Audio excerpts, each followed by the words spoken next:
Here we have several different dive watches in front of the camera today, and I want to specifically focus on three that are big and bold and beautiful and unique in the market. There's something about an awesome, huge tool diver that really gets me excited. So let's talk about each one, and I'll start with the one that I find most intriguing, and that is this Luminor base logo. Base meaning it's a simple two-hand, no complication execution, and logo because the OP logo is printed above the 6. This case is called a Panerai style case.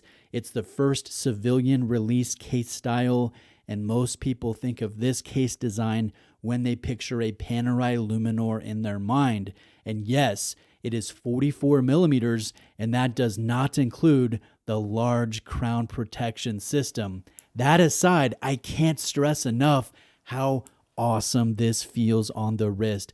Panerais are meant to be substantial, simple, legible, and this hits all of those points. I love how this looks and feels. That's important.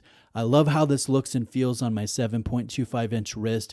I was wearing my Tudor Black Bay 41 with the burgundy dial, the Meta-certified movement, but after putting on this bad boy, the thought comes to my mind, finally, a proper sized sport watch. None of this dainty, refined stuff, even though that has its place in the market. I just really like the way this feels on my wrist, how simple it is, how much style and presence it has. This has reinforced my desire to buy a Panerai, and I might have to bump this ahead of other purchases that I've been thinking about. I've only owned one Panerai in the past, and I think it's high time that I got back into this very enjoyable, very distinctive brand. The sandwich dial is slightly off-white. The lume is gray in natural light, so there's some nice contrast. I find this perfectly legible, but it glows green in low light conditions, which looks awesome with the white. Very smooth winding when it comes to this 3-day movement. This has a comfortable green strap. I find it more comfortable than the isoframe style that's found on the Ploprof, but we'll talk about that more in a minute. And again, there's something about the design. This is versatile. I think this would look awesome on a number of different strap colors, but especially black. Again, I think it's kind of a strap monster. Now, I've told myself I want to find a good ETA 111 or 111, but if I can't, I really love this PAM 1087. The full retail is $5,600, and this is an example from the pre-owned inventory at Exquisite Timepieces. So shout out Exquisite Timepieces. They're a family-owned, authorized dealer in Florida. They carry over 60 different brands. They have a huge pre-owned inventory. So if you're shopping Omega, if you're shopping Seiko, if you're shopping any of the brands that they carry, I definitely recommend Exquisite, and a link is below. Now let's talk about this watch, this Seiko. This is the SLA 059, and I think this is one of the last truly great Marine Master 300 models.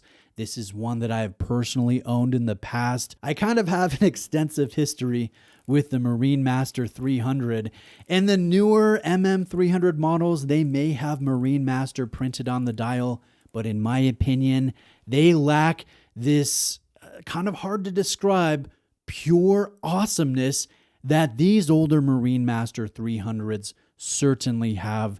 This has a monoblock case. It's tall and chunky, beautifully finished, a loomed ceramic bezel insert, a shaped sapphire crystal that sits below the plane of the ceramic bezel. This has the incredible fat markers, a rather small dial, and one of, if not the most beautiful diver hand designs of all time. It just looks phenomenal under the macro lens, very distinctive, and if you don't like it, that's okay. You're allowed to be dead wrong. Now, this also has the chunky quick extension clasp. It's just cool in ways that the new smaller, thinner, more refined SLA Marine Masters, in ways that they just aren't. So again, I see this as an end of an era, And like I mentioned, I've bought 6 different Marine Masters with this case, with this movement, with this bracelet style. And I feel like I need to buy another. I need to buy a 7th before they're gone for good. This 059, it's a rebuy candidate because of the gorgeous Seghaiha pattern done in a deep blood red color, which I find uncommon in the market. I think that this watch feels perfectly Japanese and awesome, and I don't know whether it would be smarter to buy this now before I miss out on this era of Marine Master, or maybe buy a Panerai first, like this base, or maybe if I can find a great example of the 111. Unless I did some flipping, which I don't really feel like doing at the moment, I couldn't add both at the same time with my watch budget. So let me know what you would do in the comments section below. Now, lastly, let's talk about this watch. This is the baddest watch of the bunch. It is the Seamaster Ploprof 1200 meter summer blue. And this is unfortunately the only Ploprof in production. It's one of the only watches that Omega makes with the phenomenal Omega steel. This is the biggest, this is the most visually interesting in my opinion, and this also has a monoblock case. But unlike the Seiko, which has a simple medallion, this has an intricate medallion that's in the center that celebrates the history of the Seamaster. So you'll notice Poseidon and the 2 different seahorse designs, along with the text Seamaster since 1948, and I think all of that looks really good. Now, this watch has 1200 meters of water resistance, a sapphire bezel cover that shows loomed indexing underneath. The bitone loom is so good on this watch. It rivals the Seiko. I think the Seiko is still the best, but certainly better than the loom that's found on the Panerai. The gradient dial is crisp and gorgeous. I think that's really aided by the fact that this crystal has dual applied ARC or anti-reflective coatings. The bezel lock mechanism is fun to use, and it's kind of a conversation point about the watch. Now, the model has my favorite movement inside that Omega makes. It is the 8912 coaxial master chronometer. It's a no-date version of the 8900. It's incredibly robust, accurate, and has a good amount of power reserve.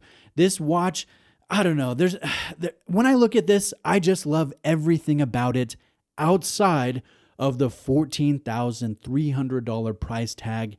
That is a lot for what I consider a non-everyday accent type or maybe wild card type rotational watch, even if it is completely incredible. Now, I don't see, this is just personal opinion, I don't see Omega continuing with the Ploprof after this summer blue.